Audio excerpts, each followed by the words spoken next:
are now watching Showbiz Now, your daily showbiz update. Halos 3 buwan mahigit na nga matapos ang hiwalayan nila Dominic Roque at Bea Alonzo. Siyempre maraming mga nasaktan, especially ang mga nagmahal sa kanilang fans na tinatawag nga nila ang fanbase nilang Bea Dom. Sumbaybay mula simula hanggang sa nag-engage na nga ang dalawa. Pero hindi pa rin niya nauwi sa kasalan bagkos ay naghiwalay nga sila Bea at Dominic. Kamakailan lamang ay kinumpirma ito ni Bea Alonzo sa pamamagitan ng pag-delete ng mga photos ni Dominic. Ganun pa man, nananatili namang nakafollow ang dalawa sa isa't isa. Hindi man ngayon pero sa mga susunod na panahon ay inaasahan ng mga fans na marirealize ni Bea at Dominic Roque na mahal pa rin nila ang isa't isa. Matapos nga kasi ang 3 buwan ng hiwalayan ay nananatili pa rin na walang linaw ang dahilan ng breakup na dalawa.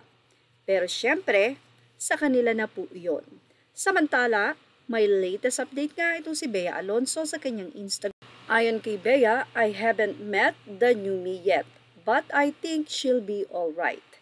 Doon ay sunod-sunod nga na makikita nyo ang mga photos ni Bea Alonzo kung saan ay may maikli na nga itong buhok, medyo may pagka-pierce na makeup at doon ay sinabi nga ng mga netizen na yes, move on at darating din ang araw na makikita mo ang right person for you. Ilang mga netizen pa ang nagsabi na sana daw ay gumanap si Bea bilang isang villain or kontrabida. Sigurado daw na bagay ito sa karakter at ganda ni Bea Alonzo. Sana nga daw ay tanggapin ni Bea ang isang kontrabida role. Samantala, si Dominic Roque naman ay patuloy din ang pag-move on. Ayon nga sa kanya, okay na kasi sa kanya at everything is okay. Sa katunayan, marami nga pong mga lumalapit o dumarating na biyaya din kay Dominic Roque at nakafocus din siya sa pamilya, especially sa kanyang 2 pamangkin na sobra nga pong kinatuwaan ng mga netizen ang pagiging magiliw na tito nitong si Dominic Roque. Well, maayos si Bea Alonzo at Dominic maliban sa syempre wala na yung kanilang relasyon.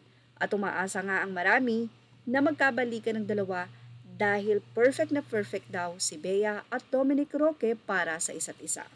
At yan ang ating Showbiz Now update. Thank you for watching.